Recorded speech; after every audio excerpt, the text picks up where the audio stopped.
Good morning to one and all gathered virtually for a seminar titled Orienting Research to Develop Intellectual Property Rights, organized by IIC EDC of Paavai Engineering College in collaboration with Crescent Innovation and Incubation Council CIIC Chennai.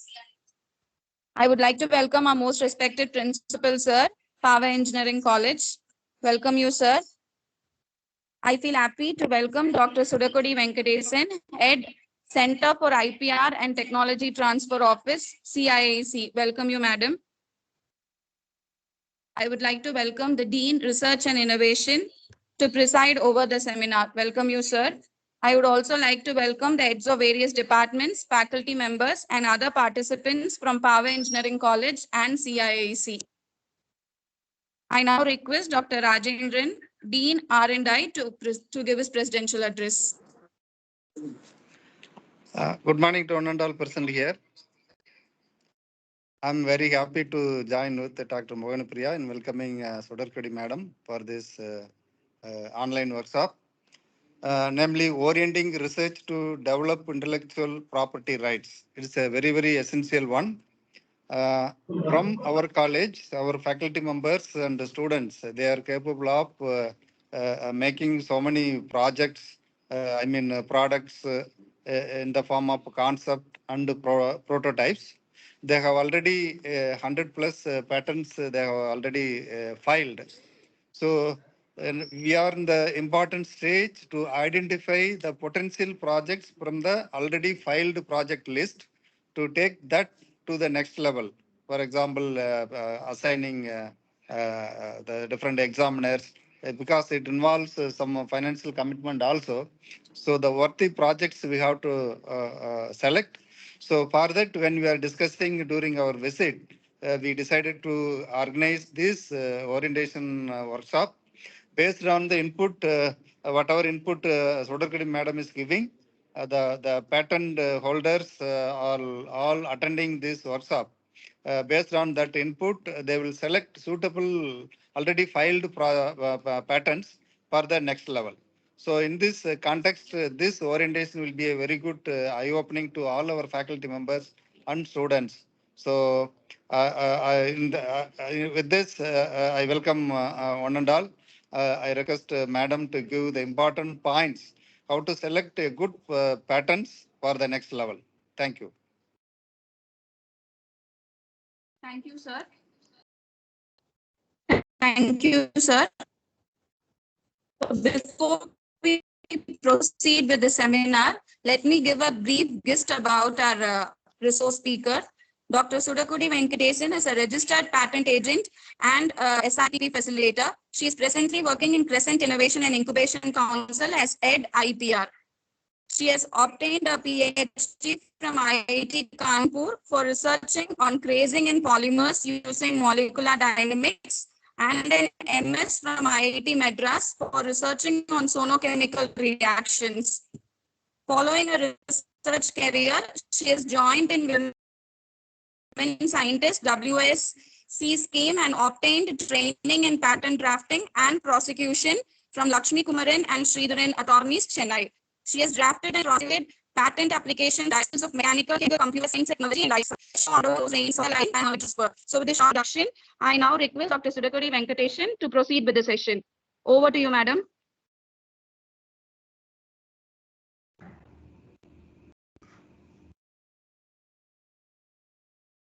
Yeah, good morning.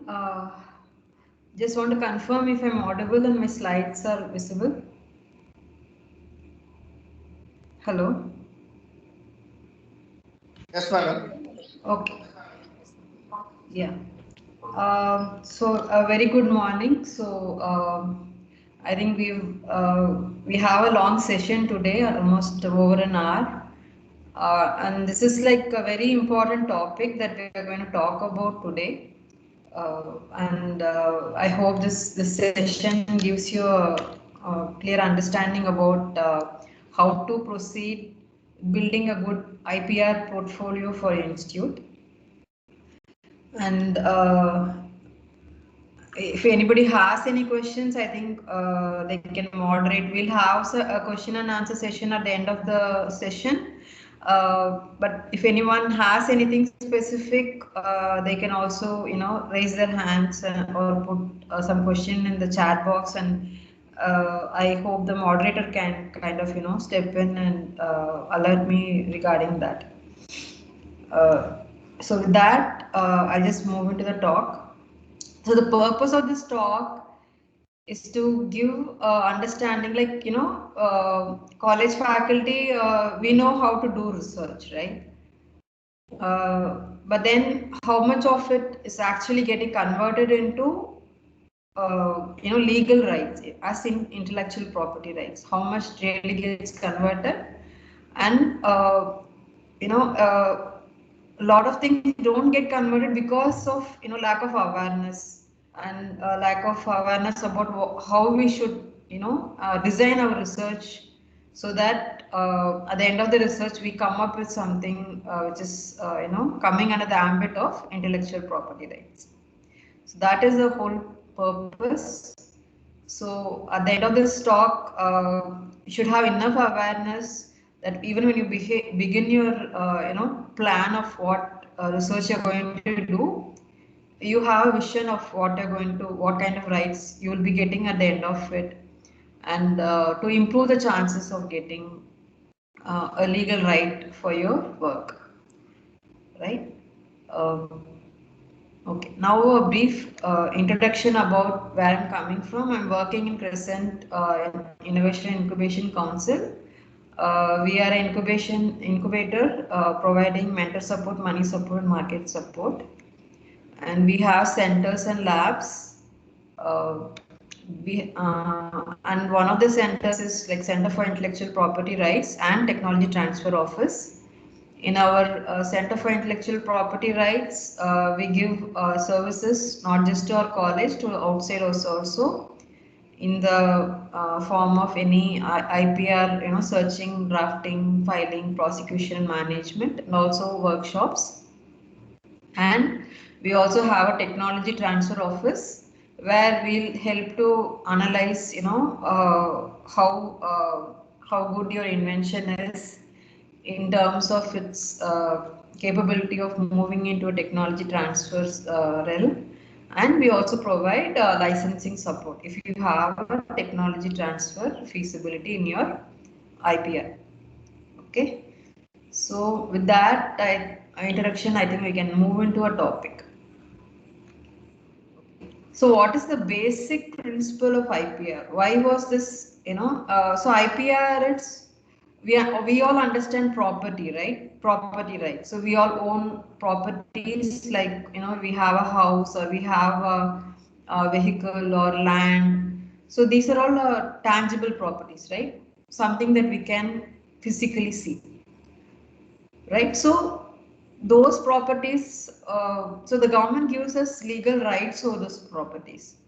So when we have legal rights, that legal rights give us define how our ownership that particular property is, right?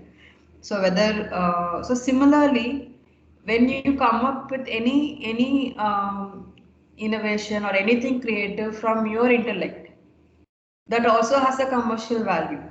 But then this is like intangible, like you cannot touch and see, right? Invention can't be like, the product of the invention can be touched and seen, but as such the rights of that invention, like, you can't see, or any creative thing that you come up with, it's not a tangible thing. So these come under intangible properties, and they have a commercial value, right? So when it has a commercial value, the person who created an intellectual property has to get some benefit, right? Only when he gets benefit, he will go ahead and do more intellectual property, right? When they invest their time and money into creating something, only when some payback is there, only then they will pursue that, right? The next level of research they will do. And So unless there's a payback, they won't be motivated, and so we have to give some rights to them whereby they can take some advantage of their creation, so that the research can flourish, right? So government wants to encourage people to do research, do some creativity, come up with solutions to problems, so that we can solve the whatever issues we have, or we can improve the creative ambit of our society. So the first thing is to give some incentive, right? And can a creator of intellectual property, maybe someone is good at making inventions, but they won't be able to go and start a product or something. So the rights are given so that the creator can transfer the rights to someone else who can take it forward, right? So I make an invention, now I give the right to some other company, that company will turn it into product, right? So I may not be a businessman, I may not be able to invest in an industry level setup. So when I get rights over it, I can, in a very legal protection way, I can give these rights to someone else who will take it forward. So these are the basic principles. So what happens? The creator also gets the benefit.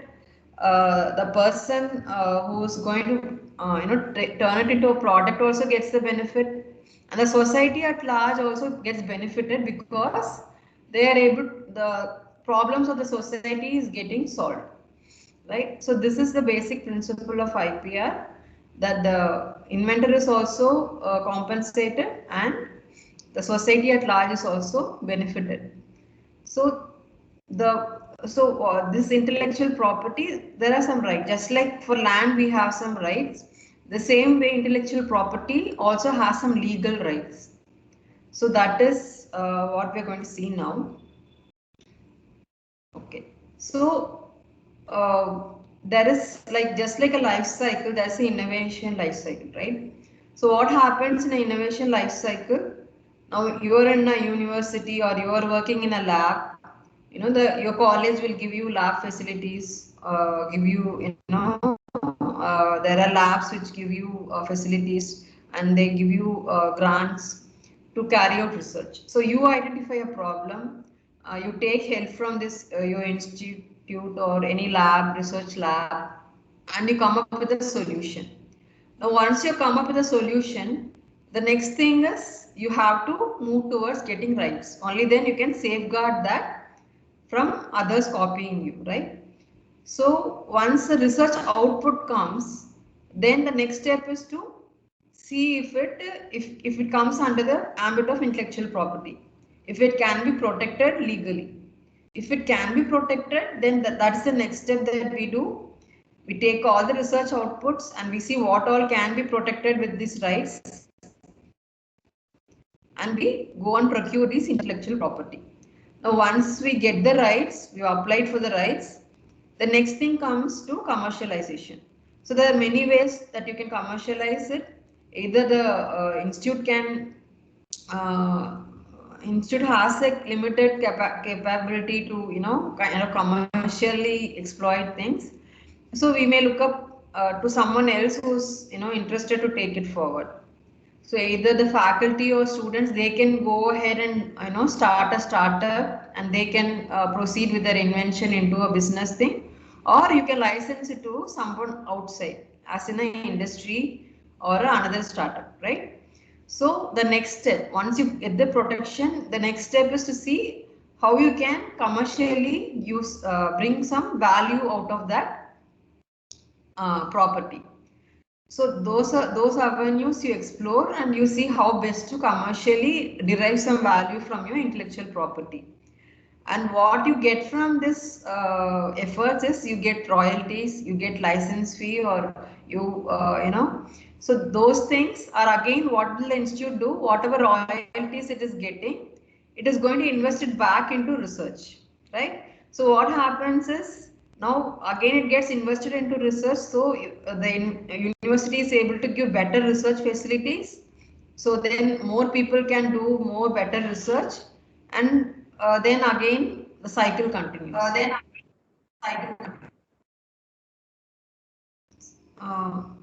There's a question or something. Okay, so this is the innovation cycle, life cycle, and this is what we aim. So any healthy innovation system must have this thing. Okay, so whatever input you're giving into research must complete this cycle. At the end of it, you must be able to create royalties, and you must be able to invest it back into your research, and that will ensure that this innovation life cycle is self-sustaining, right? Now this is just actual data that is from US. It is academic technology transfer, how it happened in 2021. Okay, so if you just, this is again the innovation cycle, right? So if you see this at the top there is invention. So if you see invention disclosure, that is where a person does the invention, so first you see research and development, right? So in research and development, in that 2021, they have spent almost $81.9 billion, right? That is the investment that has gone into research and development. And in that year, how many invention disclosures have come out? Around 23,000 invention disclosures were seen. Now, once we get the invention disclosure, what do? We first evaluate it. We see whether it's protectable, whether it's commercially exploitable, right? So that is the evaluation part. Then we move to the IP protection. So out of this 23,000 invention disclosures, how many got patents? 15,000 patents filed, right? And 8,000 patents were issued, granted. So not every invention is going to be IP protectable. Only a fraction of that invention is going to be protectable. And even whatever we file, from that also another fraction is only going to actually get the protection, right? So not every invention is going to lead to a grant. So you can see that from 23,000, of course, this 1 year. So it's not that this 8,000 patents came from this 23,000. It may be like earlier year and all that. But this just gives you a rough idea that, when invention disclosures are like 23,000, the ultimately granted patents for that particular year is only 8,000. So you have to realize that only a part of your invention disclosures are going to end up into patents. Now, once you get a patent, what do? You market it, right? You take it to market and see how feasible is it, how commercially viable is it. So you go and pitch to companies and you say this is the technology you have, and will you be interested in that? And when companies show interest, then you move into the licensing part of it, right? So then you take it forward and you license it to that particular industry, whoever you feel is going to give you good return on your investment, right? And then goes to the product development. So the after licensing, that industry will actually make the product, and it will go into society, public use, and companies, either the already established companies or new companies can be formed, like faculty startups and student startups can be formed to take it to the public, to take to the market. And whatever payback you're going to get in the terms of royalties, that is again going to come into the university, and again the academic institutions are going to put it into the research development. So this is actually actual data, right? This is just to show how many inventions were made and how what is the finally you see how many, only 700, around 800 products, new products were launched in that year, right? So that is the fraction. But even again, this 800 paid products, not every product is going to be successful commercially, right? Only a fraction of that product will be commercially successful. But even then, some products can be so successful that they will cover all the cost and they'll give you a big profit. Okay. right? So now this is just to see, so you develop a product, now how long is it going to take to give you payback, right? So it's not like you develop a product tomorrow, you can take it to market and people are going to get start mass use of it. So when will the product start paying you back? Well, when it reaches a larger public, right? So if you see airlines, they took 68 years to gain 50 million users. Now, as technology progresses, you see that the number of time scale that is needed for a product to go from creation to a mass scale acceptance in the market is reducing, right? Depending on technology. So computers took 14 years, cell phone took 12 years, iPods took 4 years, and Twitter and such things. So you can see that the technology assimilation time is kind of reducing, right? And so different products are going to have different times. So not every product will have the same. So some products may reach the market very fast. Some products may reach the market very late. So you will have to see what is the time that will be taken for a product to get into a mass scale of acceptance. Okay. Right. So now we were saying intellectual property rights, right? So I'm sure many of you will be knowing that there are different types of intellectual property, because the output from the intellectual capability of a human being, there can be many, right? It's not only inventions. There are many kind of outputs, and each output has a different way of protection. Okay. So there are patents, there are copyrights, there is industrial design, layout design, trade secret, trademark. Okay, so these are some of the major intellectual property rights. So so these will come under the ambit of the IPO office. Apart from this, there are other things like if you have plant variety protection, you have other kinds of things which doesn't come under this ambit of intellectual property rights is also there, right? So here now we will see these things. Now from the point of view of industry, I mean from institute, what all things will be important? All these will be relevant to a university output, right? So you will make inventions that comes under patents. So we will be covering all these. All these we'll be covering shortly. So you have to understand that so your intellectual output, so different intellectual output have different forms of protection. So patents are not the only thing. You have many different way of protecting your intellectual property. So now with that, we are going to go into patents. Now patents are the most important category with respect to university setup, academic setup, because that is what is going to protect your inventions in the form of technology, right? Any technology output is going to be protected by patents. Okay, so there are three criteria for eligibility of patents. So now I showed that there are many different types of intellectual property, right? So now what does patents cover? Patents cover technological solutions. Okay, so now you identify a problem and you find a technical solution, and if the technical solution is novel, what do we mean by novel? It is new, right? And it has to be inventive. Inventive means it should not be very obvious, right? And then it has to be industrially applicable.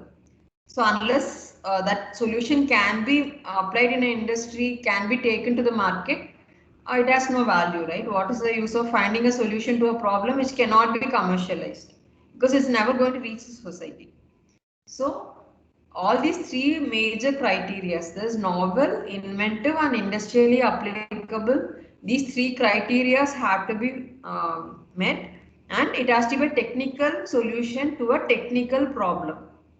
Okay, so that is what will give you a patent. So this has to be clarified.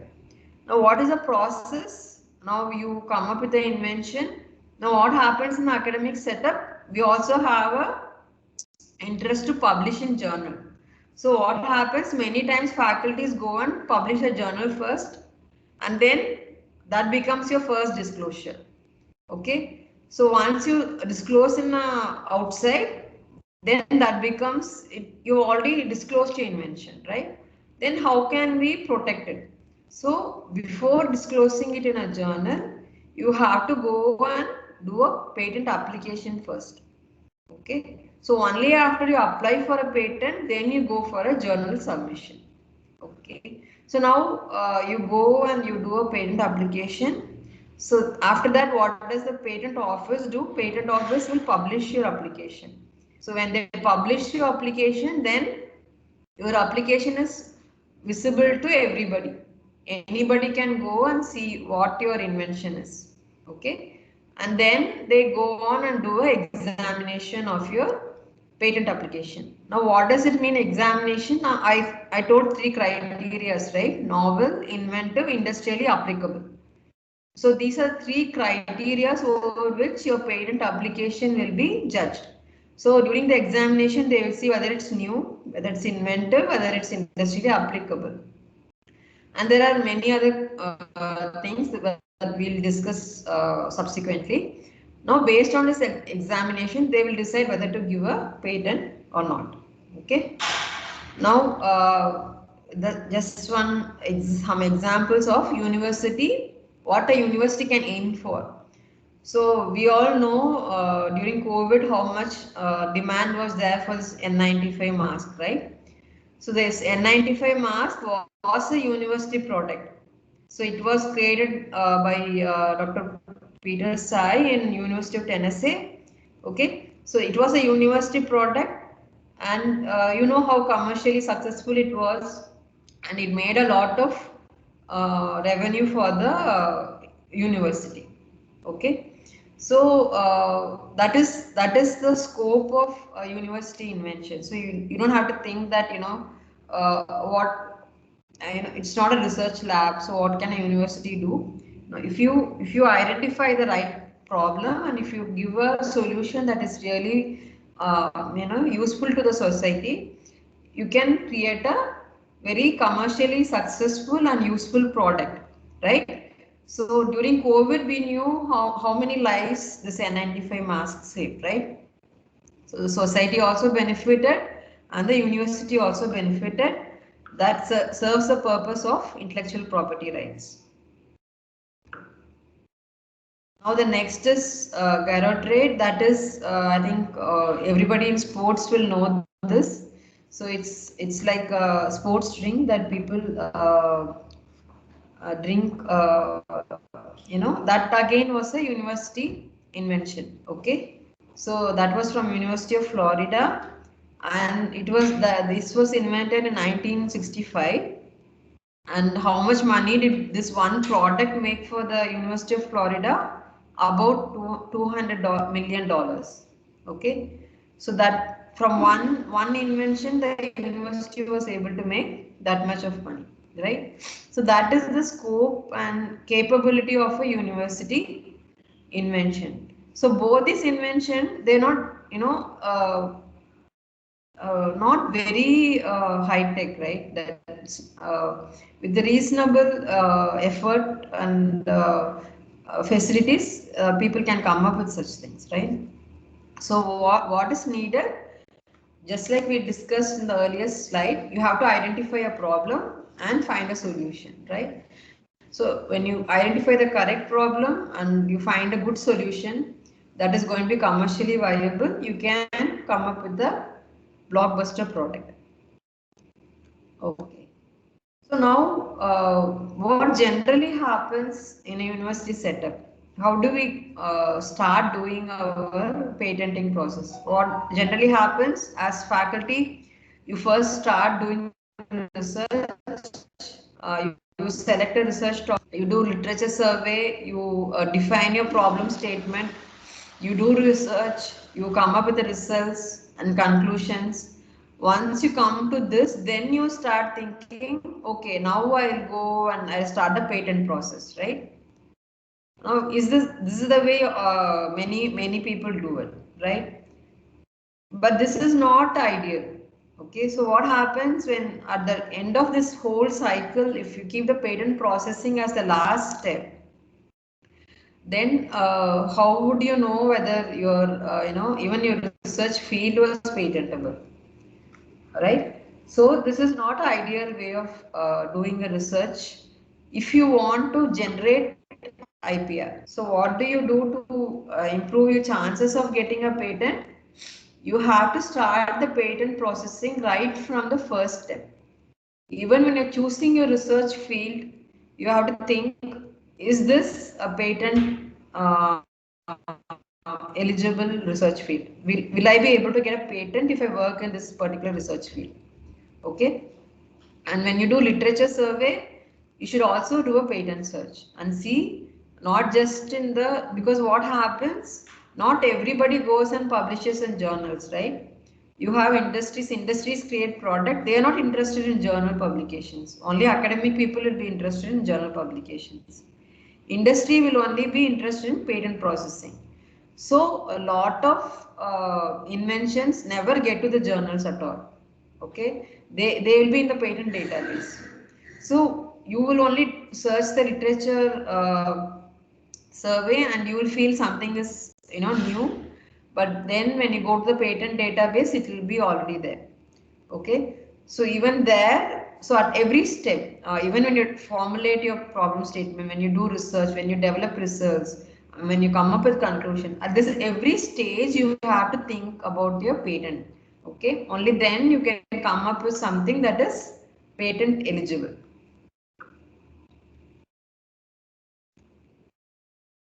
Okay, so what is the first stage? First you start with the ideation phase, right? You first start with what is my research topic. So what are the questions that you need to ask?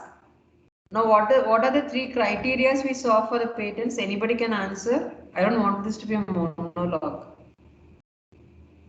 We saw three criteria, right, for patent eligibility. Anybody?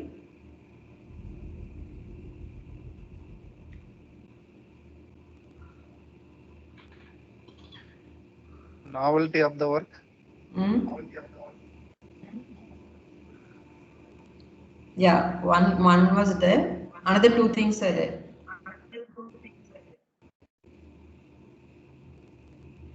Sorry, novelty. Next is second is it should be inventive, right? It should be inventive. And what is the third one? Anybody? Industrial application. Industrial application. Okay. So the first question you ask is, now whatever I'm going to develop from my research, is it going to be industrially applicable? Right? So unless it's going to be industrially applicable, I cannot hope for a patent. Okay. So if I want a patent, it's not to say that you don't do research when there's no patent industry applicable, because pure science research also has its value, right? That is also very important, but you're not going to get a patent from it. That clarity you should have. Okay, so if you want a patent, then you ask the question, is my research going to be a industrially applicable research? Pure science research also has its value. It is very important. That is the foundation of science, where you develop theories and theorems. So that is also equally important. But from a patent point of view, that is not going to give you a patent. So that clarity should be there. Okay. Now, once you decide the problem statement of your research, now you know that your research output is going to be something industrially applicable. Now you have to see whether the problem statement of your research is something allowed by patent. Not everything is going to be, not everything that is industrially applicable is going to be allowed by the Patent Act. Okay, there are only certain things that can be patented under the Indian Patent Act. So I told you that property rights are legal rights, right? So when it comes to legal rights, you have a law, right? Just like for your land or your house, you you have your property laws, right? So similarly for intellectual property also you have laws, you have acts, you have rules. So the Indian Patent Act 1970 that defines your the legal framework of your patents. Okay, patent. So that defines what can be patented and what cannot be patented. So many things that can be applied in the industry may not be patentable. Okay. Again, the caveat is that if it's not patentable, doesn't mean that you should, if something is industry applicable and not patentable, not that you should not develop it. Ultimately, we want commercial benefit from it. So even if it's not patentable, you can make it and you can take it to the industry. But if you want a patent, if you want legal protection for it, you have to see to it that the subject matter is something that is allowed as per Patent Act. So the sections 3 and 4, those sections define what is allowed in Patent Act. Okay. Now the other two criteria we already saw, novelty and inventive, right? So then you decide whether whatever solution you're going to think of is novel and inventive. Now, if these criteria are not met, what do? You change your problem statement. Okay, and then you assess whether the research will lead to a patent. Okay, if you are only interested in commercial thing, you can also make something that's not patentable and take it to the market. But if you want a patent, then you have to see whether it falls under section 3 and 4. We'll see what section 3 and 4. Now again, what can be patented and what cannot be patented, right? Now again, we saw these three things: novelty, inventive step, and industrial applicable. What is novelty? An invention is considered as new if it is not anticipated by prior publication, prior use, or prior public knowledge. So these are the three things that are going to define whether your thing is new or not.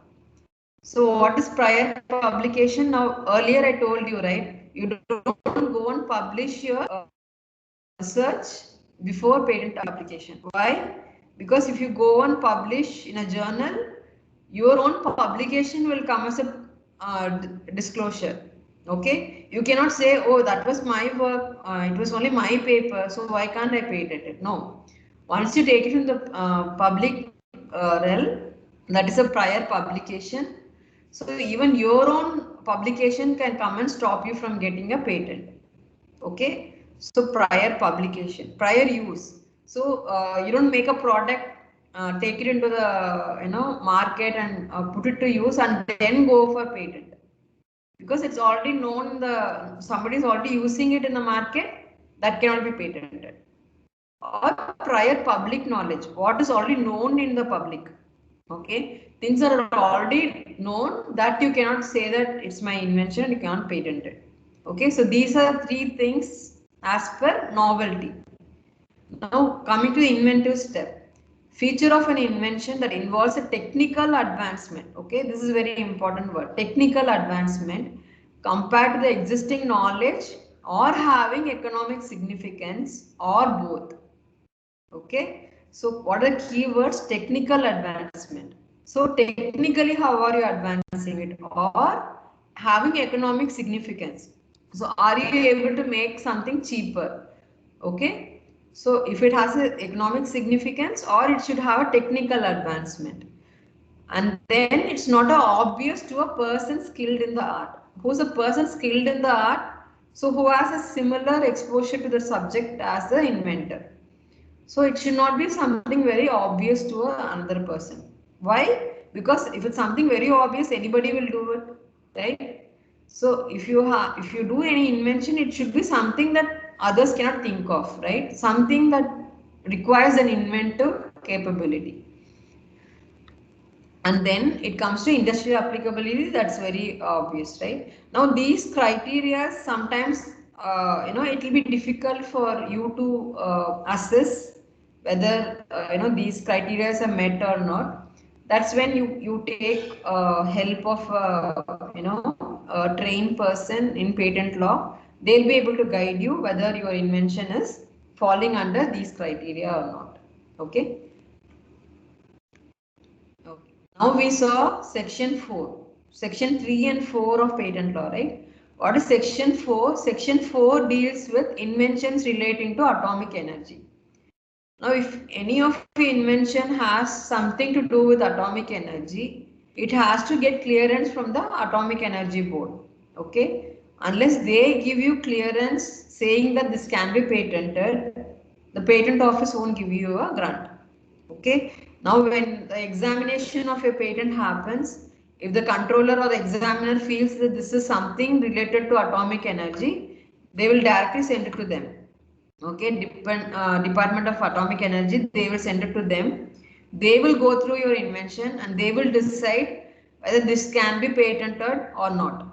So only if they give clearance, you can move to the patent. Okay, otherwise you won't get a patent. What is, again, that is section 4. Now coming to section 3, there are many subclauses in section 3. Okay, now what is the first thing? First thing is 3A. So in section 3, there are from A to P, many clauses are there. So one thing is frivolous or obviously contrary to well-established laws.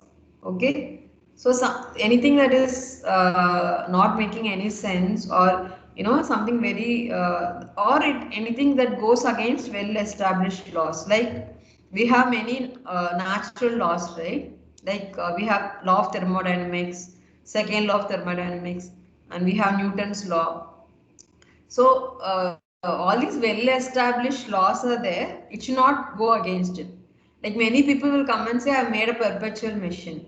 Right? This is very common. People say, "Oh, I made this machine. Now without any input, I can keep producing energy." That contradicts second law of thermodynamics, right? Such a thing cannot happen. That is what second law of thermodynamics says. So such things will not be patentable. Again, any machine that is going to give 100% efficiency, that again goes against second law of thermodynamics, right? So 100% efficiency cannot be achieved. So such things, if inventor is going to claim, we know that it's against well-established laws and they won't be patentable. Second is anything that is contrary to public order or morality or causes serious prejudice to human, animal or plant life or health or to the environment. So anything that is not acceptable to the, it can cause any harm in the sense of creating some disturbance in the public, or it's affecting the morality of the society, or it can cause any harm to humans or plants or to the environment. Those kind of things can't be patented. Okay, so we see some example, like any device that is method that is going to help in theft or burglary, right? So that is something against the public order, right, on morality. So or any counterfeiting of notes. So these kind of things cannot be uh, patented. Okay, so that is section 3B. Now going to section 3C, any discovery of a scientific principle or formulation of an abstract theory. So this is what I said earlier, where there is pure science, right? So you develop a theorem, or you develop, define a mechanism of why some scientific, phenomena is happening. So if you discover any scientific principle, or you discover anything, or any living things, like you see, you go to an unexplored area and you identify any new microbe or any new species of animal, those things, or a plant. Now those are already existing in nature. Only what you're doing is not invention, you're only discovering, right? So if you find any scientific principle or something like that, those things don't come under the ambit of invention, so they can't be patented. Now section 3D. Now this is a very important section, because it will be very often it will be cited. Okay. where you say discovery of a new form of a known substance. Okay, what's the new form of a known substance? So there is some element is there, some new form, like water is there. Now you can't say water in the ice form or in the liquid form. That is not an invention, right? So just a change in form of a known substance, that cannot be patented, provided that new form, if it gives a improvement in the efficacy. Okay, now let's say that there will be some substances which in one form will have some new use or something. Okay, like if you take graphite has some properties, or diamond has some other property. Again, these are naturally occurring things, so they cannot be. But let's say you create something. Okay, diamonds were never available, and you only found diamonds. Now you have developed a very hard substance that is giving efficacy in the sense it can cut anything. So that kind of enhancement in efficacy, then it can be patented. But just a new form cannot be patented, or any new property or new use for. So let us say you find a drug.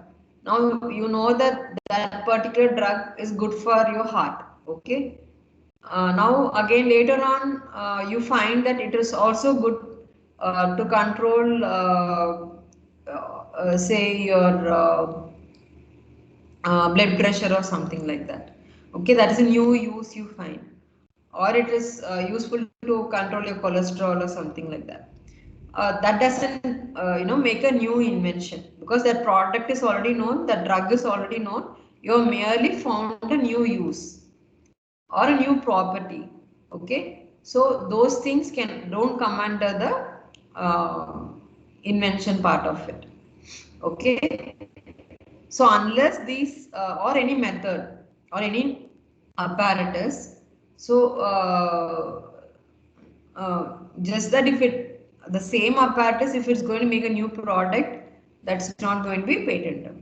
Okay, so this section is very important, because you will be coming with this section very often in your inventions. This is again a very important section, section 3E, which says a substance obtained by a mere admixture, resulting only in the aggregation of properties of the components or a process for producing such substance, cannot be patented. Okay, so what is the admixture? Mere admixture is you have A, you have B, you just mix A and B. Okay, and once you mix A and B, you use this mixture in some way. Now A is behaving in one particular way, B is behaving in one particular way. They are just showing their properties, that cannot be patented. Okay, this is again a very often cited objection in your patent applications, because many times we come up with this compositions. We say that we'll add this, we'll add that, and we'll make a mixture, and that is going to be good for some application. But if it is only admixture, it cannot be patented. So how will it be patented? It says the combined effect should be beyond the sum of the individual effect. So A plus B should not be just A plus B. It should be something C, where C is greater than A plus B. Okay. So this A and B should work together to do something different from what just A can do and B can do. Okay, so that kind of a linking should be there between the two. So maybe like if you take a catalyst, what does a catalyst do? It enhances the rate of reaction, right? So just using a catalyst separately and the reaction separately is not going to produce that effect. When you bring that catalyst into the reactants, then it kind of improves the performance of the rate of the reaction. So that kind of a admixture. So it has to give a something beyond the sum of individual effects. So only then it is patentable. Okay, this you find very often when you come up with this, people do all these natural products, like I'll mix these 10 ingredients and use it as a skin cream, or, as a nutrition drink or something like that. So there, if any therapeutic or any nutritional things are only going to be the admixture, it's not going to be patented. Next is again 3F. 3F is for, it almost has the same kind of logic as 3E, but this is not for substances, it's for devices, where you have a device, you have an arrangement of device, or you can't just rearrange a device and say that you made a new product. Okay, so let's say a machine has like 10 components. You can't just rearrange them differently and say that I made a new machine. Okay, and you can't put like two different machines in one setup and say you made a new machine. Okay, now see, there's one example that is given: umbrella and fan. So now if I attach a fan to umbrella, now the umbrella is going to work separately and the fan is going to work separately, right? The functioning of umbrella is not linked to the functioning of the fan. So that way it is not going to be patentable. Okay. So like again another example is clock and transistor in a single cabinet. Now clock is going to work separately and transistor is going to work separately. And just because they are in the same cabinet doesn't make it a new machine. Okay. So there has to be some linking. The functioning of one should be linked to the functioning of another. Okay. So only then it is patentable. So that is 3F. Now again method of agriculture and horticulture. Okay. So if you are going to come up with a method of producing a plant, okay, or you come up with a way of improving soil with any nematodes, or improving the soil, or you develop a method of cultivation. So any plant cultivation method you're going to come up with, those things are not patentable. Okay. So but then there is a separate act for this, where we have plant variety protection thing, where there you will have some protection but not under patent. So you won't get a patent if you come up with a method for producing a plant or any living thing. 3I. 3I is again very important, because it covers a lot of things that come under the medical field. So any process for medical, surgical, curative, prophylactics, diagnostic, therapeutic, or treatment of human beings or animals to render them free of disease or to increase their economic value, they are not patentable. Okay. So these things will be objected under section 3I. So this is a very important section. So any medicinal methods that you are going to develop, the medicine may be patentable, but the medical method, so we have given example, a process of administering medicine orally or through injectables or topically or through dermal patch. So these things, this method is not patentable. Again, surgical methods. Okay. So a surgeon comes up with a different way of doing a surgery, that is not patentable. Why these things are not patentable? Because it should not stop another doctor from adopting that method to cure, right? So it is in the interest of public good that certain things have been excluded. So if you come up with a new surgical method, that cannot be patented. But if you're going to develop a surgical tool, like you develop different stitch material or something, or whatever, scalpel or something like that. So those things you develop, they can be patented. But a surgical method, how a surgery is done, that cannot be patented. Again, curative methods or prophylactic method, how you give a vaccine, those things cannot be patented. And diagnostic methods. So how a doctor does a diagnosis, that method cannot be patented. But if you develop a diagnostic kit, okay, that can be patented, the method cannot be patented. Again, therapeutic, how a disease is cured, that cannot be patented. Or any treatment to animal or human to render them free of disease or increase their economic value. Like example is given. So if you treat sheep for increasing the wool yield, or artificially inducing body mass of poultry. So these kind of things are not patentable.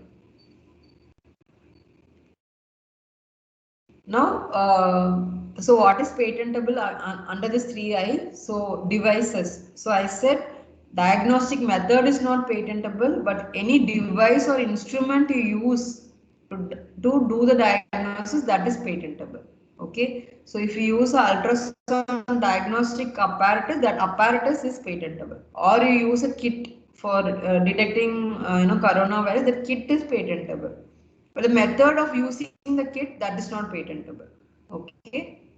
Again, any reagents you're going to use to identify a bacteria or a virus, those kind of things, that can be patentable. But the way, the method cannot be patentable. Again, gene sequences, isolated gene sequences are not patentable. Method of diagnosis, as I said, is not patentable. But what happens is, see these acts, like India has Indian Patent Act, like that every country has its own patent act. So something that is not patentable in India will be patentable in other countries. Okay. So for example, diagnostic method is not patentable in India. Okay. But it's patentable in US, it's patentable in Europe and Australia. Okay. So what happens when you come up with a diagnostic method? When you apply in India, you won't claim that method, okay, because it won't be patentable. But you have the scope that you can apply for US patent, and there you can patent it, okay. So that is a caveat. So when you come up with some invention, even if it's not patentable in India, you can see if that's a patentable in some other country, if that market is of interest, you can get a patent in that country. Okay. Now coming to 3J. 3J again, plants and animals in whole or any part thereof other than microorganisms. Okay, other than microorganisms, any seeds, any varieties of plants, any species that you come up with, they cannot be patented. But under Plant Varieties and Farmers' Rights Act, you get some protection for that. You get some rights for that, but not under patents. You have to go to a different kind of protection for it. Okay, so there is a different act for these things, not under patent. Again, any mathematical or business method or computer, this again will be very frequently cited. Because many of our inventions are related to computer software, so any business method, how you do a business, that cannot be patented. Okay. And any mathematical method, like you develop a theorem or you develop a method of how to solve differential equations or something like that. Now those things can't be patented. Again, software cannot be patented. Algorithms can't be patented. Okay. So these things can't be patented, but there are different ways of protecting things that we will see. Okay. Now this is also very frequently cited. Okay. Again, any literary, dramatic, musical, artistic work, these cannot be patented. Okay, like when you write a story or you make a movie or you make a television show, they cannot be patented. Okay, but we will see. I mean, in this talk itself, we will see how we will be able to protect it. Again, any method of playing a game or any method of mental act, they cannot be patented. And any presentation of information. So, you have a different way of presenting some information, those cannot be patented. And topography of integrated circuits. Any semiconductor circuit design you come up with, they cannot be patented, but there is a different act, there's a semiconductor integrated circuit layout design act. Under that you can protect it, but not under the Patents Act. And any traditional knowledge, okay, where does this come, like, so a lot of traditional knowledge is there in, specific communities, or because we have a long civilization, we have gathered lot of traditional knowledge that has value, those cannot be patented. So what happened, some years back, I think neem or something was, neem or turmeric, I think one of those was patented in US. Okay. But then when we wanted to oppose it, we came to know that we didn't have any document to show that, we had prior knowledge. So that is when, the government was, they had to fight a case, and they were able to search some ancient text, and they were able to come up with some document which showed that these things were disclosed, and with that we were able to win the case, and that's when the government decided to make this traditional knowledge digital library. So this digital library has a repository of all traditional knowledge, Ayurveda, Siddha, Unani, or any traditional knowledge that we have.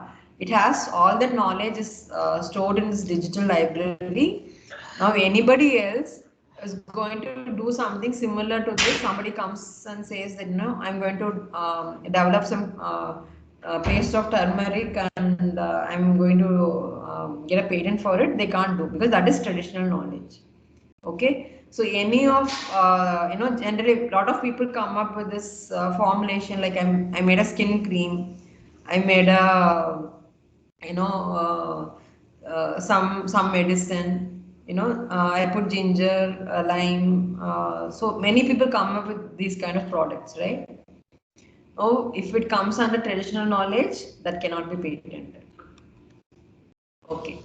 So now we have seen section 4 and we have seen section 4 and 3. So we know that lot of things, though they may have commercial value, they won't be getting a patent. Okay. So when you start your research, you should know whether they fall under the scheme or not. Okay. So that is there, and again, lot of things in this may not be very obvious to you, because a lot of things are in the borderline. There are some caveats by which they can be made patentable. So it's always good to discuss with the trained person in Patent Act, someone who's practiced Patent Act, like a patent agent or a patent law professional. They'll be able to guide you better in these things. Okay. Okay. Now, let us say you have identified your research problem. You know that it is a patentable solution. Now, what do you have to do? We come to the novelty. One of the first criteria, right? Novelty. Now, we have to know whether it is something new or already available. Now, literature survey, we all know how to do literature survey. How to do patent search. I told you that patent database also has a lot of inventions that is not disclosed in the literature. Now, how do you go about doing a patent search? What do you do in a patent search is you first make a feature list of all the novel features. So what all you think is novel in your invention, you make a list of them. Okay. And there are patent databases, both which are free and which are paid.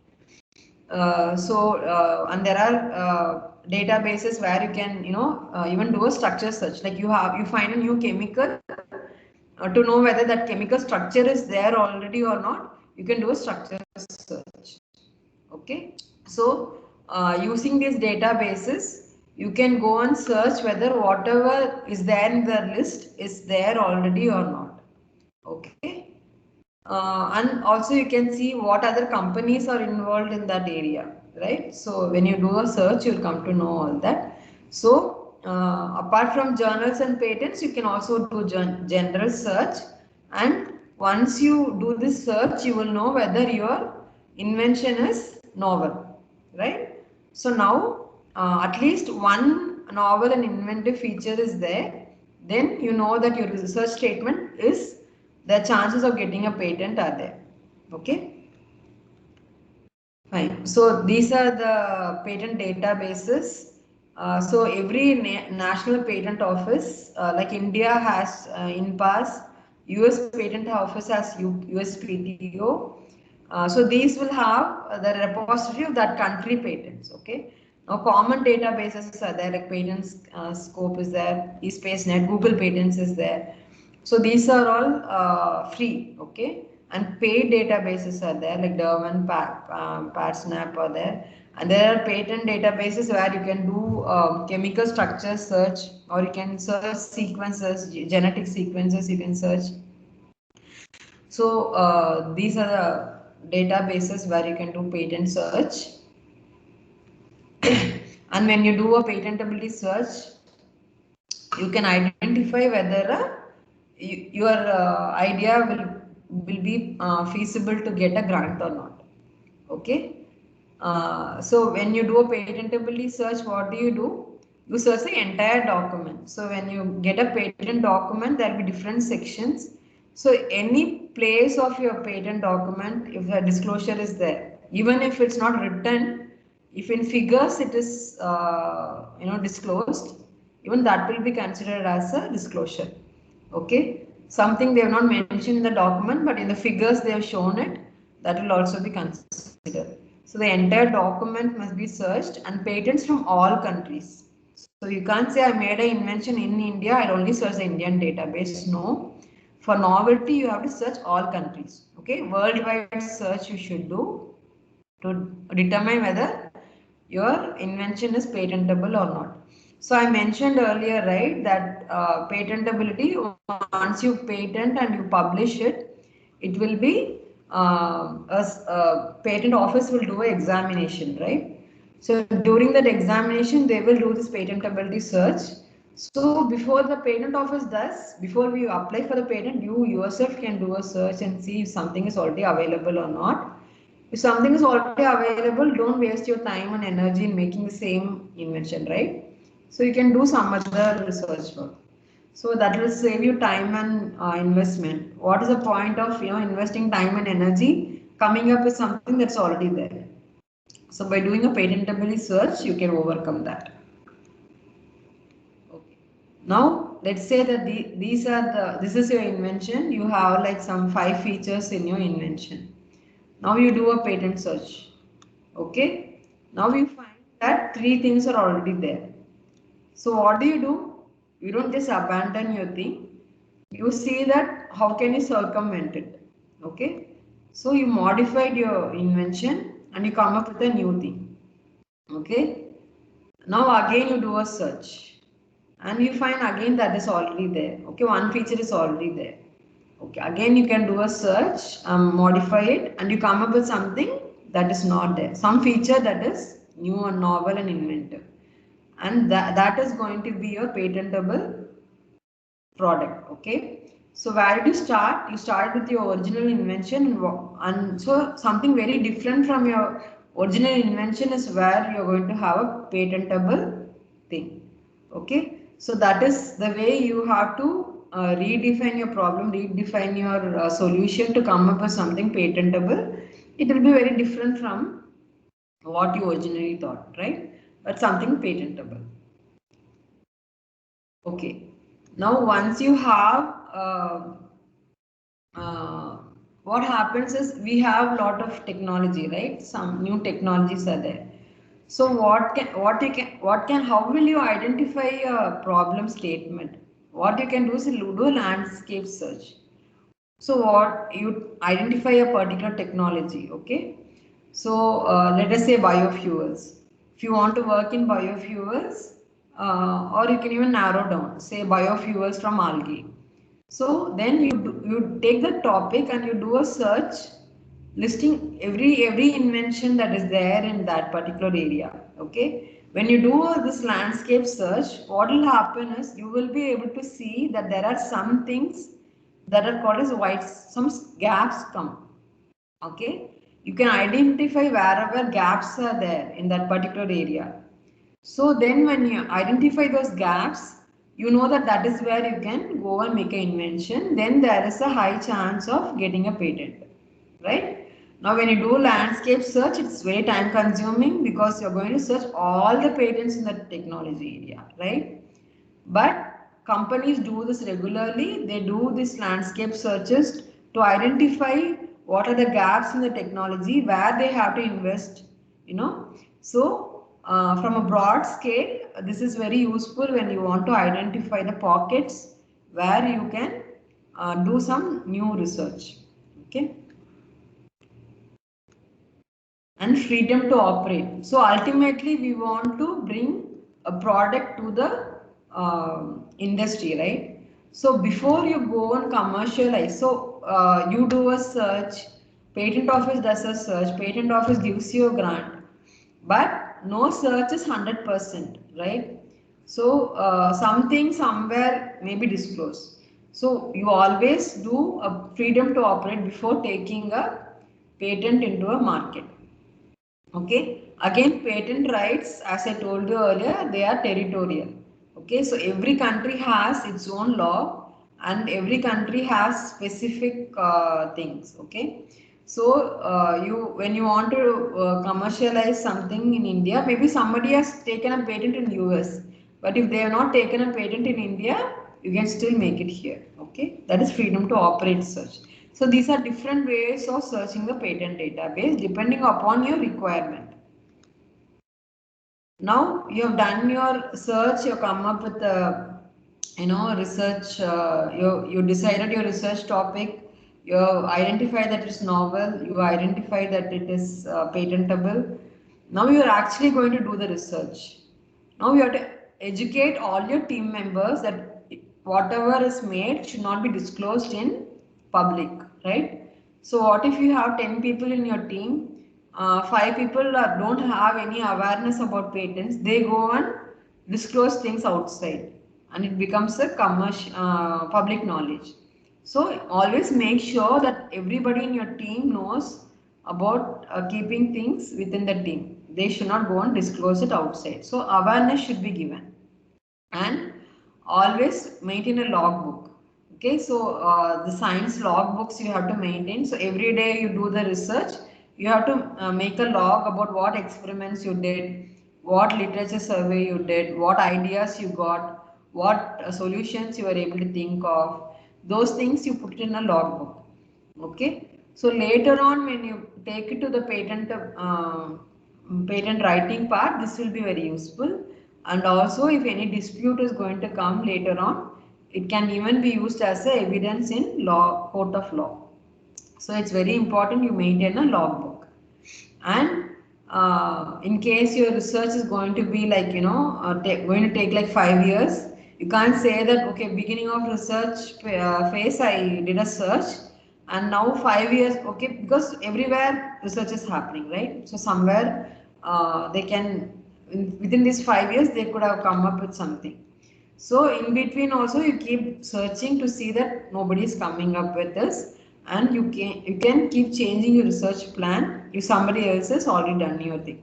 Okay. Again we saw this. So record all your experimental data. If you are using any biomaterial, where you sourced it from, any bills, those things also you have to keep it safely. And disclosure, again you have to be careful, you should not disclose it. Prototyping, so prototyping is allowed, so this won't be considered as prior art, within, if you do experiments within a small restricted area, it's allowed.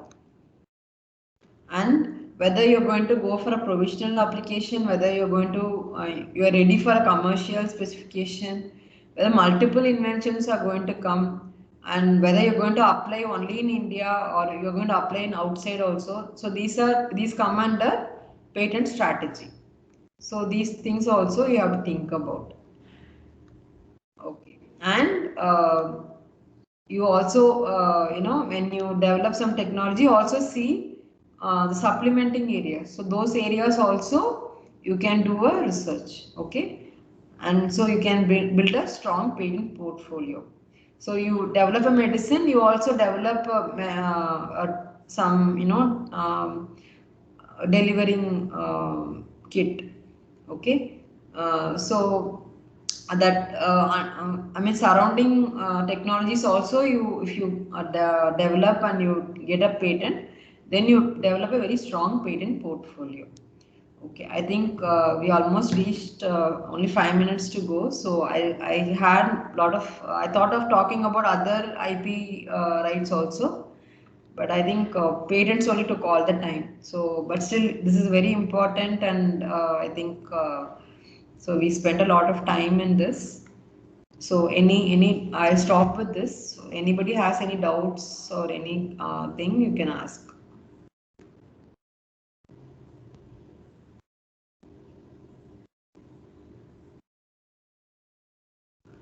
I hope people have not gone to sleep or something.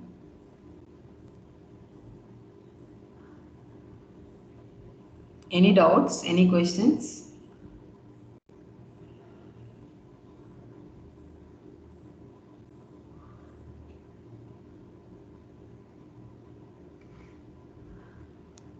There's a dead silence.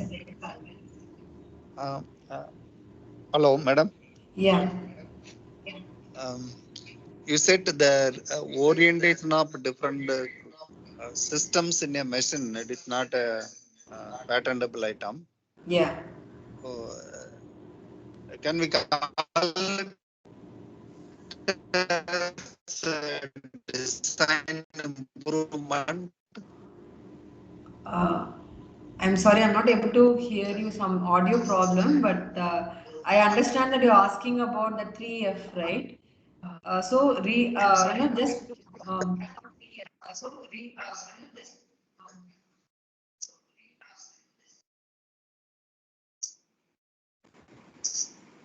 so we have to. I'll just answer in a overall way. So you have to ensure that two components work together. So one component helps the functioning of other one.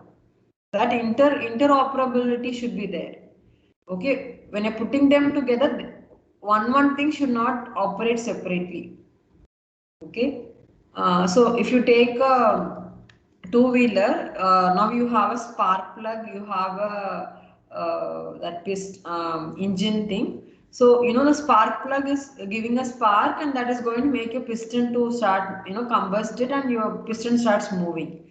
So there is a interoperability. You know, the spark plug is going to give a spark. Now that is going to combust your fuel, and then your piston starts working because of that. Then your crankshaft starts operating. So the engine operates that. So each of these parts, they are working together, right? One makes the other to work, right? So that kind of interlinking should be there. It should not be like example I gave of umbrella and a fan. You put a fan and umbrella. The fan is rotating by itself. Umbrella is opened and closed by itself. There is no linking. The fan is not affecting how the umbrella is opened or not. Or the umbrella is not affecting how the fan is working. So that kind of a individual working should not be there. I hope I have answered your question. Yeah. Yes, madam. My doubt is one more thing. The product is there, input is same, output is same, but the intermediate mechanism, if we change, Yeah, can we again, call it? again I told you, right, it has to be technical advancement. If you say the mechanism is different, how is the mechanism helping in improving the product? Let's say now the input is the same, output is the same, but the method that I'm using or the mechanism, the machine that I'm using, it is a cheaper machine. Okay. Now somebody is doing it for 1 lakh. I'm able to make a machine that is able to do it in 10,000. Okay, that is a technical because it's going to be easy for the society. No, it's helpful for the society. More people can buy. So that is an economic advantage you're bringing it in. Again, same thing. Now, if a machine is going to do the same process in 10 hours, now I am making a machine that is going to do it in 1 hour. Okay, that is increasing the efficiency of the machine. So then that is patentable. Okay, so the technical advancement or economic advancement must be there. If input is the same, output is the same, but by the process I am able to give these kind of technical advancement, then that is patentable. Okay, okay, man, understood.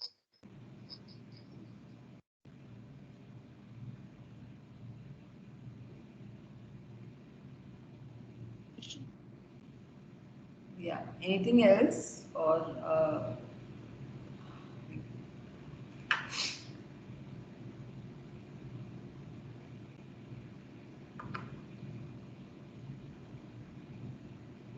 Madam, there are questions in the chat box.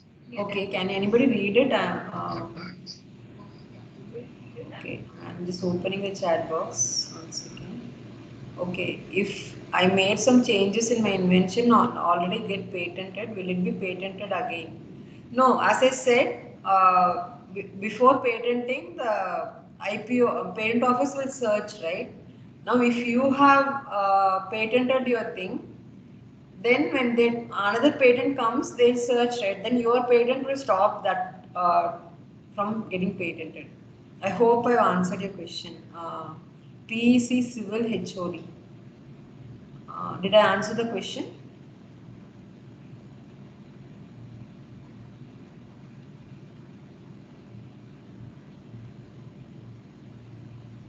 Okay, there is another from Dr.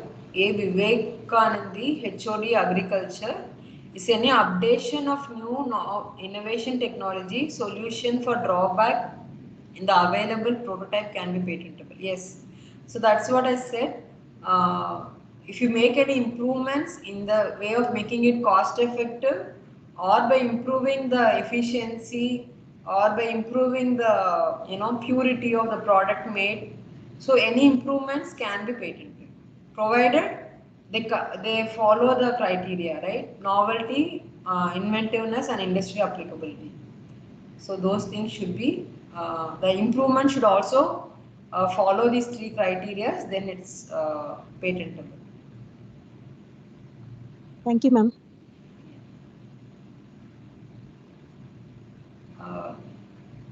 So if nothing else is there, Dr. Mohanapriya, can we conclude the session or anything else is there?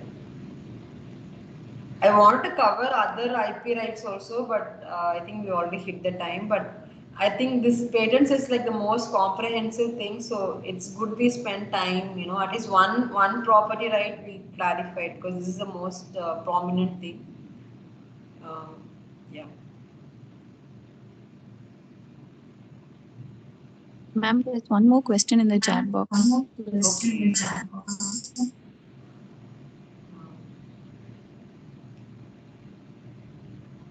Okay. If I made some changes, okay. Making us understand difference between discovery and invention. Can I get patent for online services? Again, online services, see, patents are either for the product or the method or the process, right? So, online services as a product, again, you have to see whether they come under section 3. Okay, any online service, if it is a method of providing the service, that cannot be patented, right? So it has to be even in the online service, if let's say you are using some tool in that online service, in the sense you are getting some data from your customers and you're processing the data in some innovative way, and you are able to provide a better service because of that, so that method can be patented. So it has to, again, you have to go back to section 3, right? So we talked about business methods not being patentable, method of business not being patentable, or a mental act, or those things are not patentable, right? So if you're any aspect of your online service comes under the technical innovation. So if the way you're processing the data, if you are able to have something technically better way of processing your data, that can be patented, yes. So it depends what aspect of your online service you're going to patent.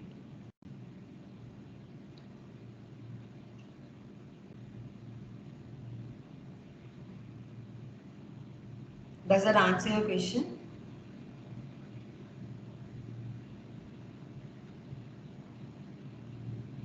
Yes, madam. Yes, ma'am.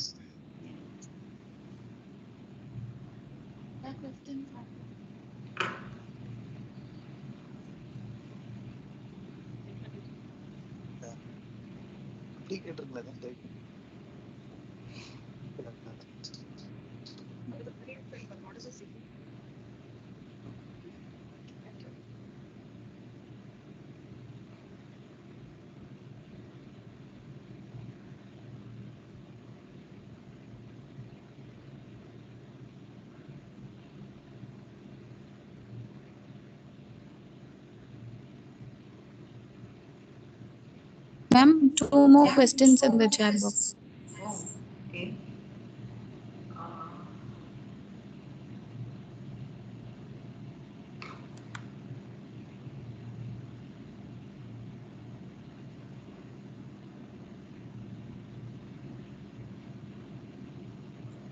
Ma'am, the first question is, what is the significance of patent infringement and how can it be addressed? Okay, so patent infringement is, now let us say that you see that somebody is, you come up with a invention, you applied in the patent office. Now you see that somebody else is, making the same product or using the same process, right? So then what do? First thing, we go and warn them, right? So you can say that now I have applied for a patent. So please get license from me, or if you're not willing to give a license, you have to ask them to stop, right?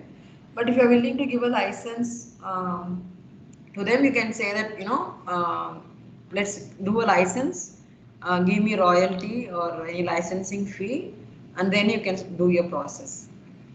And if they don't listen to you, if they are still not, agreeing to it, and they are just going on doing it, then you will have to wait till your grant comes. Okay, so only when you get a grant, you get the legal right to proceed in a court of law, right? So before that, you can warn them and you can raise a complaint, and so that evidence will be there to show that you have warned them already. Okay, so once you get a grant, then you can go and start, if they're not listening, right? So legal action is the last step we take.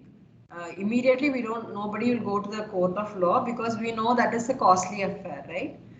So first you warn them. If they are not listening, then once your patent gets granted, you go to the court of law, you start a case, you gather all the evidence to show that, how many years they have been infringing on your product or process, and how much money they have made and all that. So based on that, the court will give you compensation, will ask them to stop it, or will force them to give a license to you, give you royalty. So there are different ways of solving it. That will be decided in the court of law, depending upon your and your opponent's, way of dealing it thing. But again, I told you that the patent is published, right? Publication date is very important. because the publication date is the date when your invention is visible to everybody. Okay, so whatever compensation you are eligible to will be from the date of your publication. So from that date only you can claim that others know, right? So before publication nobody knows, only you know, right? So from that date you will get compensation. Yeah, anything else in the chat box? Somehow it's not visible for me. Another question. Yes. Any advanced farm machinery or equipment in foreign countries with little changes or modifications according to our country uses, can we get patent for that? So again, when you say little changes, you know, again you go back to that novelty, inventiveness, or industry, right? Applicability is the novelty may be there because you are saying something new you have done, but is it inventive? You know, is that new thing that you have made? Is it a technical advancement? Is it improving the machine in some way, or is it making it cheaper or cost effective in some way? You know, not just that, you know, I made it in states it's costly, in India making the same machine is cheap, not like that. But by your improvement, if you are able to bring down the cost of making that machine, or you're increasing the efficiency, if let us say that, you know, that equipment is harvesting rice in you know, it takes like 12 hours to harvest from 1 acre, and your machine is able to harvest in 4 hours. You know, that is a technical advancement you made, you know. So then your patent will be for that particular feature. Okay, let us say that that machine that they made has 10 features. Now by adding a 11th feature, or by changing the 6th feature or 7th feature, you made it patentable. Then for that particular feature only you will get the patent. Okay, your claim will be only for that particular feature. Yeah. And another thing is the lifetime of a patent is 20 years, provided you keep renewing it, right? So if you don't renew your patent, the patent will expire. So every year you have to renew it once it's granted, and for 20 years it's valid. So anything that crosses 20 years, anybody can take it and use it. Okay, I think anything else is there in chat box? Somehow I'm not able to see. Oh, ma'am, thank you. Yeah, okay. Could you turn on your camera for your photo session? Okay.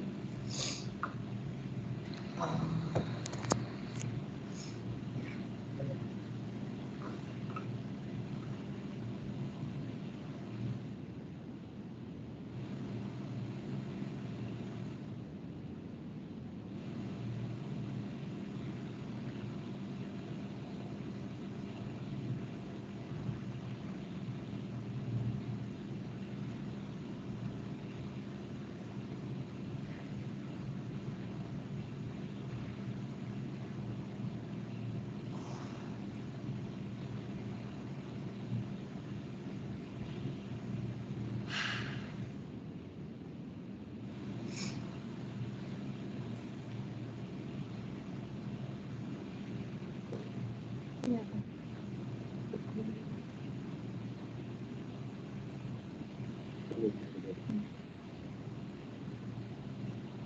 Ah, interesting.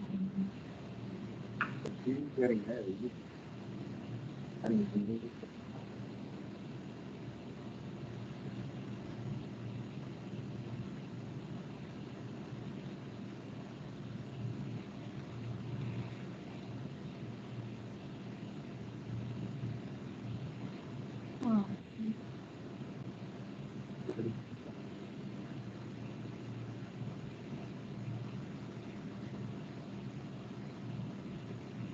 understand.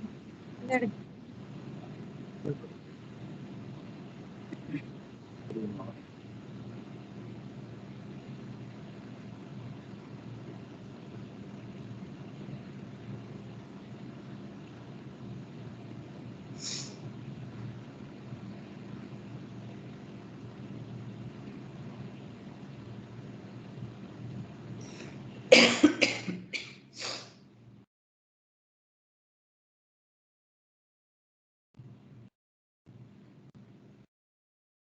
So at this juncture, I would like to thank Dr. Sudhakuri ma'am for taking her time and disseminating her knowledge about intellectual property rights to our faculty members and the heads of various departments. Ma'am, provided with your acknowledgement, we'll go for the next session in the forthcoming months.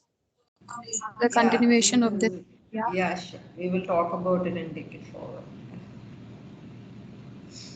And any feedback you people want to give about the clarity or whatever, whether it was okay or whether it's boring, long, whatever, you can always come back and let me know. So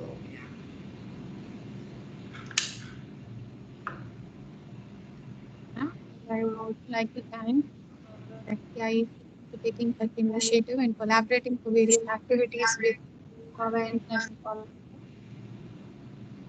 heads of various departments and the faculty. Thank you all. Thank you, ma'am, for joining.